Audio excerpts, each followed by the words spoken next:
بسم اللہ الرحمن الرحیم الحمدللہ رب العالمین والصلاة والسلام علی سید الانبیاء والمرسلین وعلی آلہ الطیبین الطاہرین اما بعد فقد قال اللہ سبحانہ وتعالی فی کتابہ المجید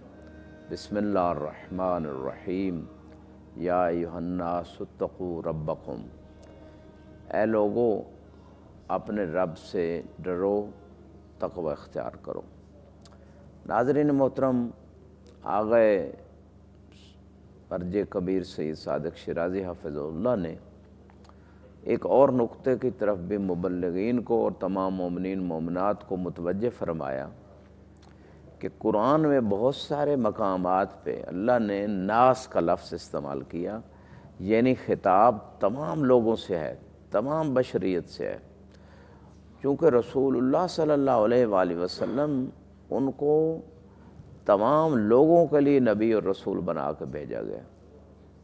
وَمَا أَرْسَلْنَاكَ إِلَّا كَافَّةً لِلنَّاسِ، کہ ہم نے آپ کو تمام لوگوں کے لیے رسول بنا کے بھیجا ہے۔ تو چونکہ رسول بھی تمام انسانوں کے لیے، تو دین بھی تمام انسانوں کے لیے، دین کسی خاص طبقہ کے لیے نہیں۔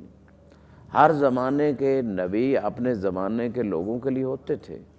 نبی یا رسول ہوتے تھے، اسی طرح ہمارے رسول بھی تمام لوگوں کے لیے رسول بنا کے بھیجے گئے، اور خطاب بھی جگہ جگہ اللہ سبحانہ وتعالی تمام لوگوں سے خطاب کیے، جیسے کہ شہر رمضان الذی انزل فیہ القرآن ھدی للناس، کہ یہ قرآن جو ہے جو ماہ رمضان میں نازل ہوا، یہ تمام لوگوں کے لیے ہدایت ہے، لیکن اس سے ہدایت کون لے گا؟ ذالک الکتاب لا ریب فیہ ھدی للمتقین، متقین ہدایت لیں گے۔ اللہ نے تو سب کے لیے بھیجا، لیں گے ہدایت متقین۔ اب یہاں پہ سوال ہے کہ جب تمام لوگوں کو خدا خطاب کر رہا ہے، تو آغا محترم نے تمام مبلغین کو، تمام مومنین مومنات کو ایک بات کی طرف متوجہ کیا کہ تمام لوگوں تک 1000 سال سے اوپر ہو گئے، ہم دین اسلام کو نہیں پہنچا سکے۔ اس میں ہماری کوتاہی ہے، ہماری تقصیر ہے، یعنی وہ تقصیر علماء کی طرف سے بھی ہے، عوام الناس کی طرف سے بھی ہے، یعنی جتنے مومنین مومنات ہیں جو عاقل بالغ ہیں، ان سب پہ فرض ہے کہ دین کو سمجھیں، عمل کریں بے مقدار واجب، اور دوسروں کو سمجھائیں قول سے بھی، اپنے عمل سے بھی۔ لیکن لوگوں کے ذہنوں میں یہ بیٹھ گیا ہے کہ بس یہ تو علماء کی ذمہ داری ہے اور کسی کی ذمہ داری نہیں ہے، حالانکہ ایسا نہیں ہے، یہ سب کی ذمہ داری ہے، ہر عاقل بالغ کی۔ جس فیلڈ میں ہیں آپ، جس جگہ ہیں، اپنے دوست، پڑوسی، رشتہ دار، جہاں تک آپ کی آواز جاتی آپ پہنچائیں، آپ مختلف سورسز سے دین و مبین کی نشر و اشاعت میں کام کریں۔ لہٰذا یہ جو ذمہ داری ہے، اس خصوصاً میڈیا کے دور میں جو لوگ میڈیا یوز کرتے ہیں یا نہیں بھی کرتے، انہیں چاہیے کہ عالمی لیول پہ وہ کام کریں اور لوگوں کو میڈیا کے ذریعے سے، چینلز کے ذریعے سے، بکس کی پبلشنگ کے ذریعے سے، مجالس کے ذریعے سے، مدارس کے ذریعے سے، سیمینار اور بہت بڑے بڑے پروگرام اور کانفرنسز کے ذریعے سے لوگوں کو اصلی دین کی طرف متوجہ کریں۔ یہ سب کی ذمہ داری ہے، اور اگر ہم نے ایسا نہ کیا تو ہم سے سوال کیا جائے گا۔ قرآن میں وَتَوَاصَوْا بِالْحَقِّ،